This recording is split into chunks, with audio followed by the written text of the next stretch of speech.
Okay, so a US citizen went onto an Australian subreddit and asked a very simple question.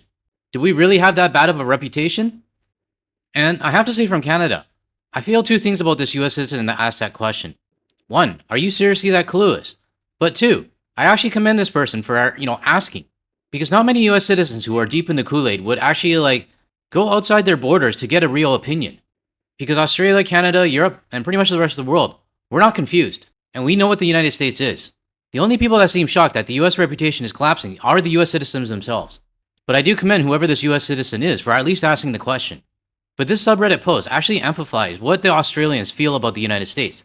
And since the Australians are number 4 in my viewership, I thought I would read out some of the comments from their fellow citizens. But before I read out those comments, there is an article from the conversation. And it does have some stats on how the perception of the United States has changed from Australia. So I'll start off with the article first, and then I'll read out the Reddit comments later. The Reddit comments, those are ones that are more fun.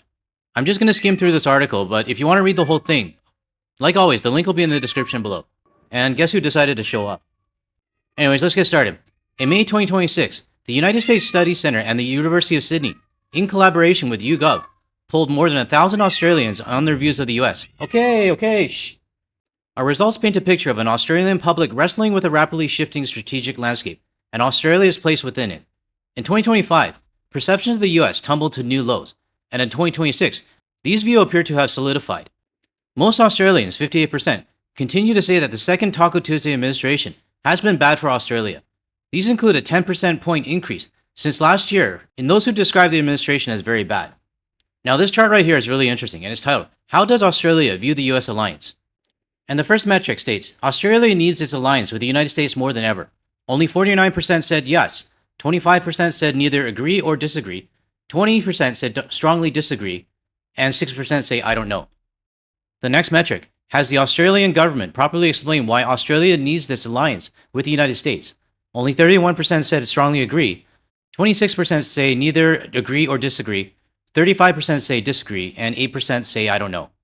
Now this metric here kind of shocked me a little bit, and let me just read out. Australia should withdraw from its alliance with the United States. Only 15% said strongly agree, 20% say neither agree or disagree, and 57% say strongly disagree, 8% I don't know. Now, this one kind of confuses me because, everybody knows that the United States government cannot be trusted at this moment. So I'm questioning, why do you want to keep the alliance with the United States if we all know that they're going to stab you in the back? I know there's going to be people around the world that are just going to be waiting another 2.5 years for him to be gone. But for me personally, I think farther than that. Because we all know this chaos isn't just because of one guy. He's got a whole team supporting him. And that team is still going to be there when he's gone. Alright, the last chart I want to show before I get to the Reddit comments. This section is titled, Has Taco Tuesday's second term as US President been good or bad for Australia? 16% of Australians say good, very good. 21% say neither good nor bad. 58% say bad and very bad. And 5% I don't know. Now, of course, I would love to have the very bad and bad section higher than 58%. But it's good to know that Australians are aware. Just like the last video I did with comments from the UK. If you haven't seen that video yet, I'll put it in the pinned comment below so you can watch that one. But as much as I like polls and graphs and bar charts and things like that, I actually love hearing real feedback instead. Which is why I want to read out some of the comments from the Reddit post that I showed earlier. And the post is titled, As an American, I recently found out that you guys don't like us very much. Has it been exaggerated by the internet, or do we really have that bad of a reputation in our land down under? Oh man. I gotta give this guy credit for actually asking. I don't know if this is a troll or not, but I have to give credit where it's due. If this person is legitly asking, I guess it means he's trying to get out of his bubble and learn. Anyways, here's the first comment from one of our Australian cousins. The USA, the nation and government, but not necessarily the people, have progressively shredding all public goodwill. I would say it'd be 77 million of them. We buy more from you than we sell to you, but Taco Tuesday still slapped us with tariffs. We are a close defense partner, but Taco Tuesday disrespected the deaths of our armed forces when fighting in response to the 9/11 terrorist attacks, and has threatened high strategic arms deals. AUKUS, I'm assuming that's Australia, UK, and United States. Most recently, Taco Tuesday started an unnecessary war that drove our fuel prices up to $9 USD a gallon. We look from the outside and we see a country failing to fascism, ICE shooting civilians, Jan 6 pardons, mass roundup, and inhumane treatment of anyone who might be foreign. Oh, and to top that off, despite having millions of pages of evidence on Epstein, no other man has gone to jail, not even charged, and Maxwell, second in charge of the world's worst ever child sex trafficking ring, who 100% could name names, was moved to Club Fed and given a puppy. Yeah, that's messed up. Talk about favoritism. So yeah, the US shit on us, tariffed us, doubled our fuel prices, and is run by a fascist, narcissistic pedophile with dementia who regularly shits his pants and falls asleep on live television. I didn't expect that.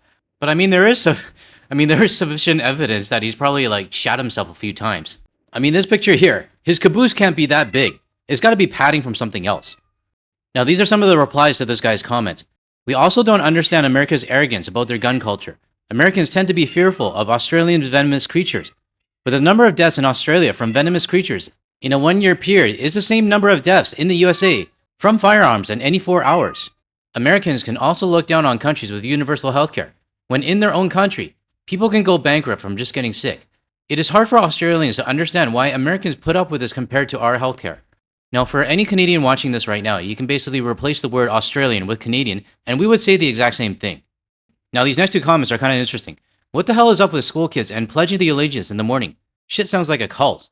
And the next comment. The only other country, to my knowledge, that does pledge the allegiance the way the US does is North Korea.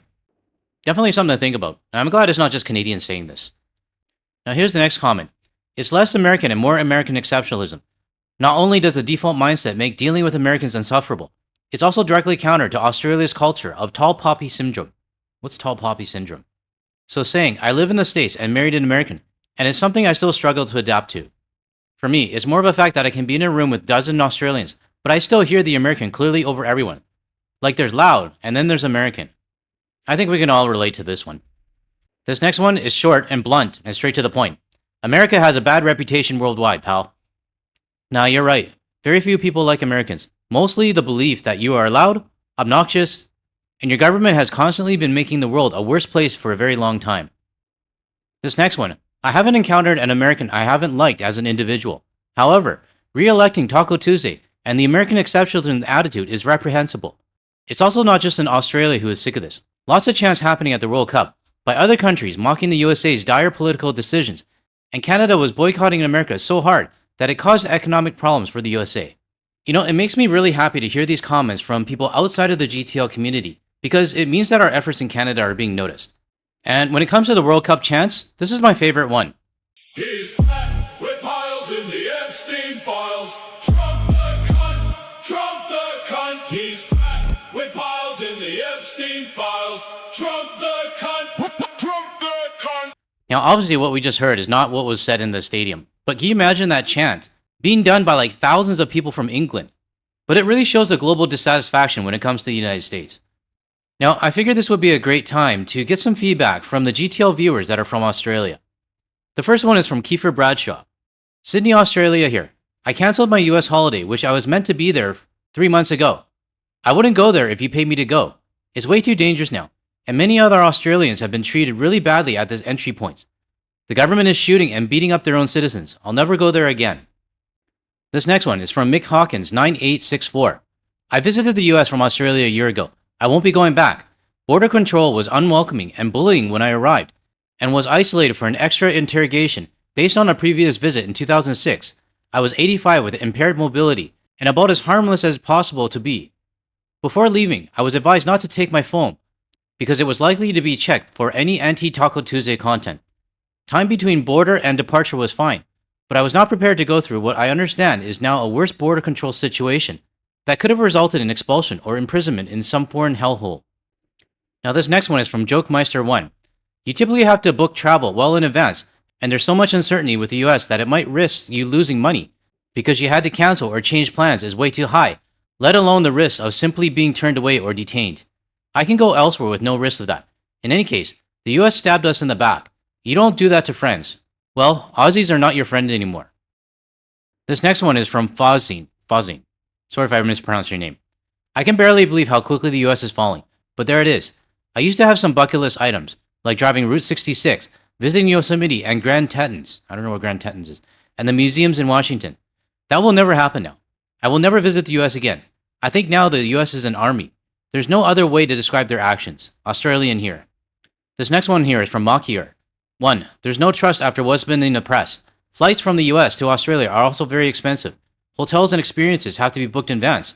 All that money is being risked on what could be a denial on whether you've been posting anything negative about the US or Taco Tuesday. Yeah, I'd be screwed. 2. US violated free trade agreement, acting like a bully, slapping arbitrary tariffs on Australian goods. They did this while enjoying a trade surplus with Australia. Starting a trade war with us doesn't make us want to visit and spend our money, not to mention the disruption to the global economy and the impact on oil and other supplies. Okay, I have a few more comments to read out from our Australian viewers, and then I gotta wrap this up. This one's from Dave Allen, 4752. Australians understand that they can be turned away at the airport when customs and immigration officers screen their social media for anti-Taco Tuesday sentiment. Those that get in know they can be under scrutiny of ICE if they don't look pure white. They know food is expensive and low quality. They know that gun violence is an ever-present threat, that American service providers are always trying to screw them for more and more money. It's not a matter of being scared. It's more true to say that, on balance, international tourists understand that Taco Tuesday in America isn't worth pissing on. Now, one thing that Canadians probably don't realize that Australians have to realize is the travel time. I mean, for us, it's like just crossing the border with your car or, maybe anywhere from like a 2 to 4 hour flight.